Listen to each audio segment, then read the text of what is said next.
Hey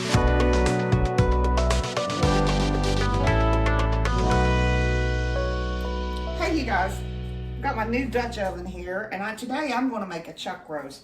Now I've got my heat on medium high, and I have placed, oh that's what we want here. I've placed a little bit of olive oil in here, and I am going to sear this meat on all sides before I put it in my 375 degree oven. And it's going to cook for about 3 hours, okay? So I've got an onion here as well. While this is searing, I will go ahead and slice this up. Now, everybody, you know, you learn how to do a roast at your mama's knee or whatever, but maybe some people haven't. And this is a nice way to do it. Cleaning out the freezer this past weekend, I found this 2-pound chuck roast that needed to be cooked. So, let's go ahead and get that going. And all I'm going to do is I'm going to sear this meat. I'm going to place in the onion once the meat is seared. And I am going to add in beef broth. Okay? So, all right. Now, searing it, if you're just wanting to brown on all sides. So, here we go. That's kind of brown. Flip it over. And it varies. The timing is going to vary. So, you cook it, I mean, to give you an exact time of saying 5 minutes or whatever, may not work for your stove. It might be less, it might be more, okay? So you sear till you see it brown. Not black, brown. Now a chuck roast, putting it in the oven, and we're going to cook it. This is like 2 pounds, and I'm going to cook it for about 3 hours. And what's going to happen with that is the fibers of the meat are going to start breaking down, which is what you want. Okay, and that's what makes it tender. If you pull it off too soon, then it's not going to be tender. And then the key is a good chuck roast with marbling, and this one had great marbling, so I'm really pleased with that. All right. Okay. Throw in my onion.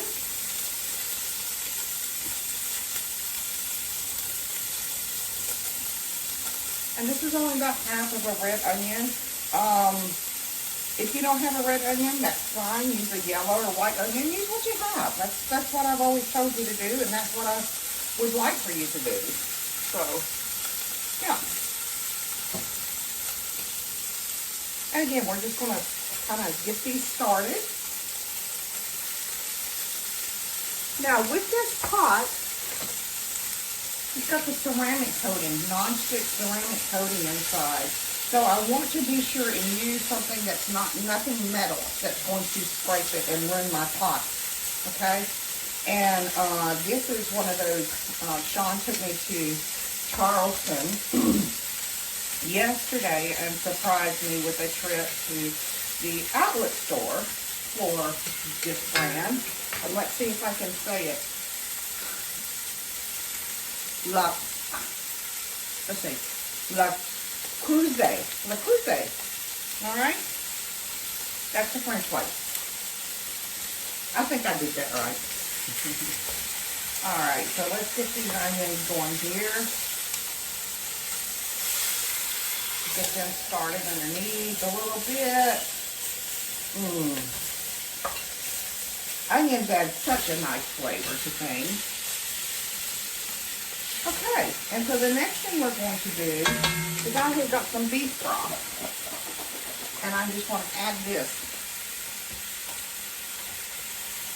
And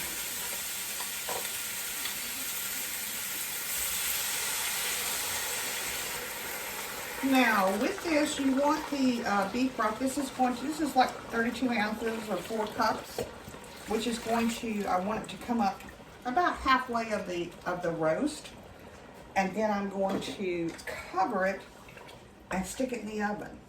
And then, in probably about an hour, hour and a half, then I'll put in some potatoes and some carrots on top. Okay? All right. So, let's stick this bad boy in the oven. I shall return. All right, it has been an hour and a half. Oh, pull this bad boy out. That's heavy. Oh. And check it. Oh, nice. Look how nice that is, y'all.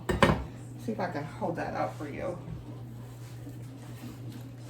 Look at that. Mmm. Yum. I still have plenty of liquid, so I don't need to add any more broth in. I am going to throw in some potatoes at this point. There we go. And some carrots. Now, normally I do big carrots and I quarter them up, but as usual, the grocery store next to us,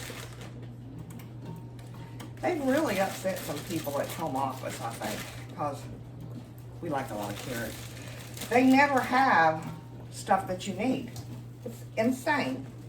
All right, I'm turning the heat down to 350. I'm going to add a little bit more salt, a little bit more pepper, just because I added potatoes and carrots. And I am going to put this back in the oven with the lid on for about another hour and a half. Oh, while you're here, so you know, check, you know, it's not fork tender at all. Ow, kind of burnt myself there. So we need that extra time to get it fork tender. Okay? All right, so let's stick this back in the oven for another hour and a half.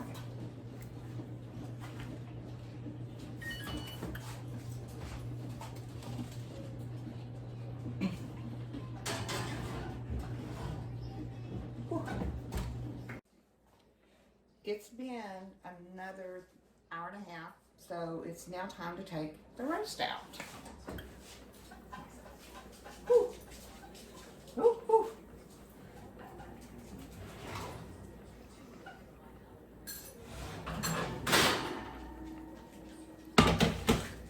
Right. Be sure to turn my oven off. And let's see what we have here. Wow. Look at that, y'all. Put it up there so you can see. Look at that. I'm going to let it rest a minute before I serve it up. I let the roast rest for probably about 15 minutes. And when I tell you it was fork tender, it was fork tender. It was so good. Matter of fact, Sean said he thinks it's the best roast that I have made to date. Thanks for watching, and remember, 2 bites.